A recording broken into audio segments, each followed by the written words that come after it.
Hey dudes, Khraze here and welcome back to another Genshin Impact video. Today, let's talk about artifacts and the best ways to get them. Especially so if you're like me and you're trying to get the best possible gear out there to fully deck out your team and get ready for even higher challenge content for hopefully some even better rewards. And even more so, you've likely seen many of those 5-star guides out there to get specific 5-star artifacts. Well, I also want to give a few clarifications on that since I kind of think that there's not that many content creators out there that also give full disclaimers on the 5-star guaranteed stuff that exists in the game. So let's get started with a really popular one right here that you basically get as soon as you get all the 10 levels for all of the statues of the 7 in the game by basically collecting all the 200 plus oculi that exist in the game. Like basically there's this quest on this side of the map right here, to be more specific. It's the one with the 9 pillars. You go in, you complete it, and it gives you a really decent item, I might say so, at the end of it. Many people are kind of behaving as this would be some kind of holy grail that completely progresses you in the game, and once you get it, everything is like honey and milk, and from this point on everything becomes easy, when in reality likely is that you're not even going to end up using it. It's this specific item right here. I even got it with some pretty good stats on it. The problem is that not only at this stage in time will you not be even using this, since you might not even have enough enough items in the set to even complete the bonus. It's going to be rather useless compared to other better options out there. Not that this particular set is not good. The Noblesse Oblige is a pretty good set. It gives you some nice elemental burst, but there's others that are way better that you can get way early, like for example Gladiator's Finale, which even though it's only a 4-star in this case, can be way better than a bad 5-star. So let's get started with a few things that you should be focusing on right as you get into the game. It doesn't matter if you're a whale, if you're a new player, if you're a free-to-play player. The first thing that you should pay attention to should be your experience tab into your Adventurer's Handbook. And to be more specific, you will want to aim for that chapter 8, which coincides with adventure rank 35, because from that point on you will get some guaranteed 5 stars that are actually useful. And this comes in the form of 2 5-star gladiators items that are guaranteed that you will receive, one from one of the investigations in chapter 8 and one from finishing chapter 8.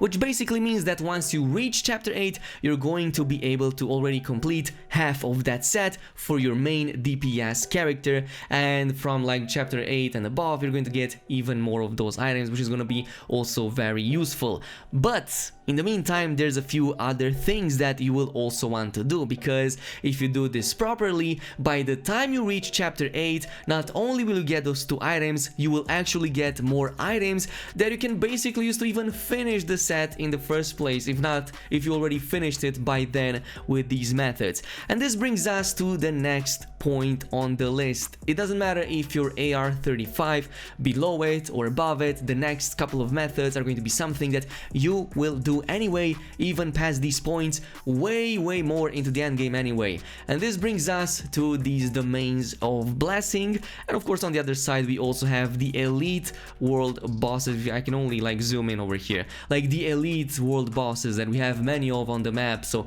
we have like the hypostasis, we have the Regis vines, there's also the annoying water one that I kind of forgot, like the Oceanid, yeah, the Oceanid, and also the same goes with these domains of blessing.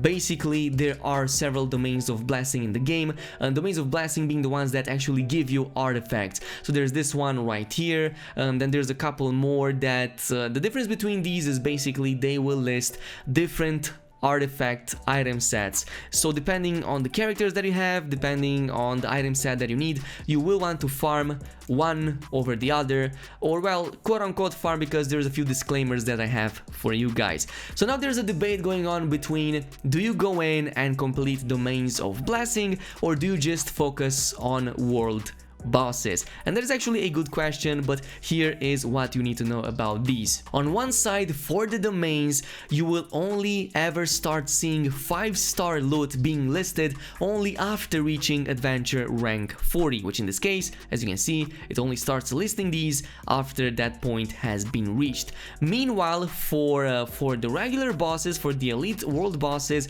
you already start seeing these even by level 30. So by level, I mean adventure rank 30, you're going to start already seeing these. So this is like the first difference. You can get the elite world bosses to drop some 5 stars way earlier than the domains of blessing. The other difference is in the cost of collecting the treasure, which is basically something that has a cost in original resin. I'm not gonna explain this, you probably already know about this, but the cost to collect the treasure for the world bosses is 40, so 40 original resin.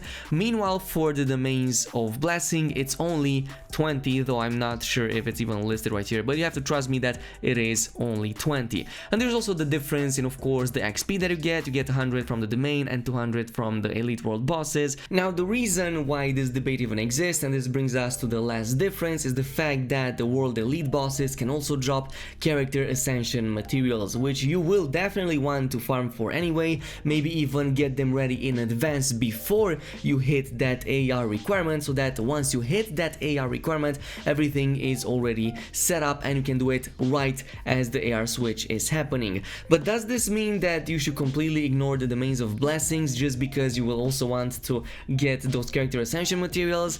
Heck nah. In fact, I've had a ton of success with the domains of blessings, to the point that once I felt stuck, I went ahead, I farmed one of these specific ones, and it tremendously helped me up in getting my character ready and leveling it up, because I wasn't getting those artifacts from other places. Especially since, like for example, to give you the domain of blessing, Fires of Purification in the Midsummer Courtyard, these can drop the resolution of Sojourner, which is basically one of the best sets early on in the game. There's no other reliable way of actually farming these, yet in this domain it drops almost all the time, or at the very most you only fight with the adventurer and not with 3 completely useless sets that drop almost all the time. Meanwhile, if we take a look at the 3 stars that are also the ones that usually drop even from the elite world bosses, you have something like the Instructors, the Exile, what else, Legacy, I'm not even sure what, but basically these are sets that you will actually never use, and all the elite world bosses will list these. So basically you're fighting between these 3 useless sets, and then the very small chance that you might get 1 4 or 5 star of the better sets, even like the Gladiators Final. I'm not saying that you shouldn't farm them at all, I'm just saying that if and only if you're currently stuck and you don't get enough good artifacts and you need something to bump up your character, it's not actually a bad idea at all to go back at the domains of blessings, farm for a set that is actually going to progress your character even though it might be a 3 star, than to waste your time on something else. And then yes, later on, once you progress in the game, you can focus on either of these, even more so go back at the bosses and continue from that point on once you know that there's no other way of progressing. This also brings us to the Spiral Abyss, especially so for the rewards starting with floor 6, and well, those third chambers, the last ones over there, they will actually list a guaranteed legendary, or well, 5-star chest in this case, starting with floor 6. So 6, 7 and 8 will all give you a 5-star chest at the end of them. The problem is that it's all random, so again, you might get something that really advances your character, or you might just get something that is completely useless. So this is kind of like a major drawback also, because you can only get these rewards once you have gotten them, they are pretty much gone, you can't get them again for room 1 to 8 at the very least. Once you reach into room 9, which by the way, good luck to that, because that's gonna take quite a lot of effort, but once starting with room number 9 and above,